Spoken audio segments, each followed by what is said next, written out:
everyone, welcome back to Unfiltered, the podcast where we make international relations make sense. Today, we're tackling a topic that sits at the heart of politics, governments, revolutions, and even international relations itself: political ideologies. You've probably heard terms like liberalism, socialism, communism, conservatism, or even fascism thrown around online, in the news, or during elections.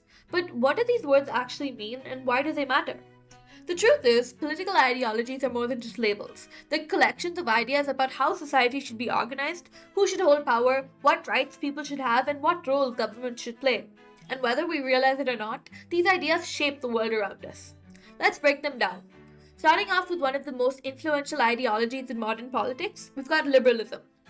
Liberalism emphasizes individual rights, democracy, freedom of speech, rule of law, and equal treatment under the law. Liberal thinkers generally believe that people should have the freedom to make choices about their own lives, while governments exist to protect those freedoms. In economics, liberals often support market economies, although many also support some government regulation and social welfare programs. Many modern democracies are influenced by liberal ideas, even if they don't follow liberalism perfectly. Next, we've got conservatism. Conservatism tends to place greater value on tradition, social stability, established institutions, and gradual change rather than rapid transformations. Conservatives often argue that institutions like families, communities, religious organizations, and long-standing traditions help maintain social order. They usually prefer cautious reforms rather than dramatic political changes. But this doesn't mean that conservatives oppose change altogether. Rather, they tend to believe that change should happen carefully and incrementally. Let's move on to socialism. Socialism emerged largely as a response to the inequalities created during industrialization. Socialists argue that governments should play a larger role in managing the economy and providing services such as healthcare, education, and social welfare.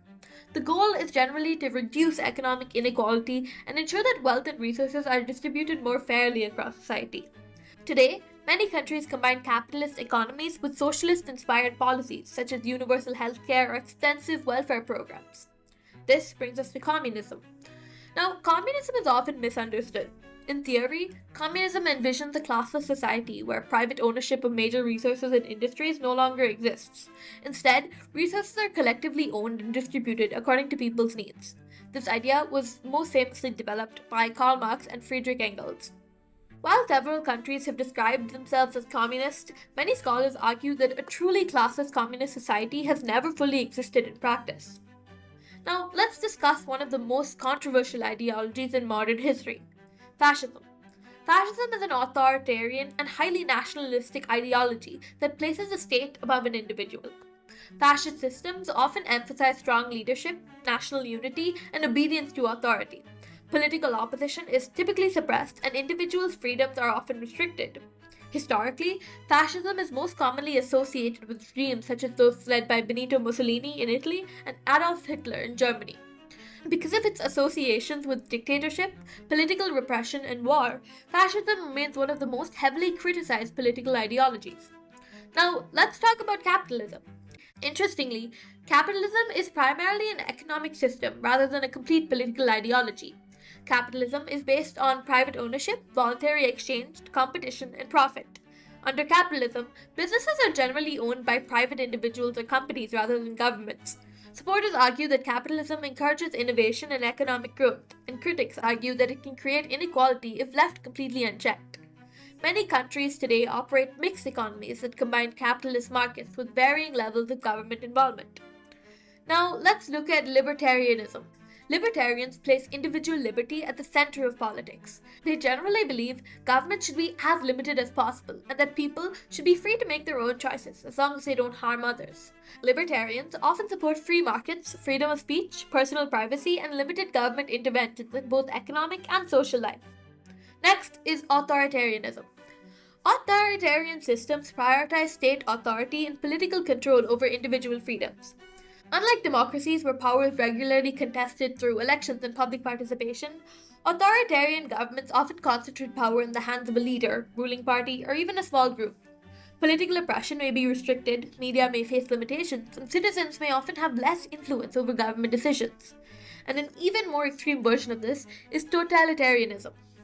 These governments seek not only political control, but control over nearly every single aspect of public and private life of an individual. This can include education, media, culture, religion, and even personal beliefs. In this type of system, the government attempts to shape society according to a single ideology while eliminating these competing viewpoints. Fortunately, these systems are relatively rare in our current day and age. Now, let's talk about communitarianism. This system focuses on the relationship between individuals and their communities. While liberalism emphasizes individual rights, the system argues that people are also shaped by their families, cultures, and communities, and as a result, they believe responsibilities to society should be considered alongside individual freedoms. Finally, we have anarchism. Anarchism is probably one of the most misunderstood political philosophies. Many people hear the word and think it means chaos or disorder. But in reality, political anarchists generally envision a society organized through voluntary cooperation rather than government authority.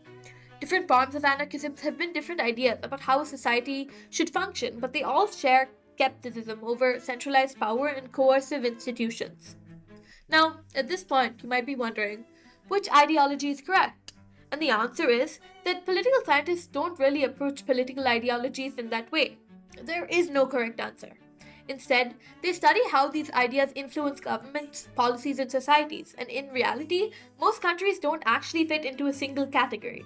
A country might have a capitalist economy, a liberal democratic political system, socialist welfare policies, and a conservative social tradition, all at the same time. Understanding political ideologies isn't about choosing a specific team.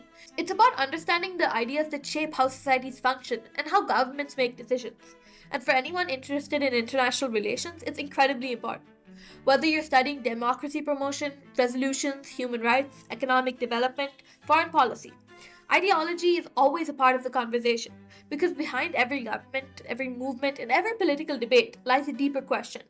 How should society really be organized? And the answer people give to that question have shaped history for centuries. Well, that's it for today's episode of Unfiltered. If you enjoyed this episode or it helped you better understand the major political ideologies that influence our world, make sure to follow the podcast and stay tuned for next week's episode. Thank you!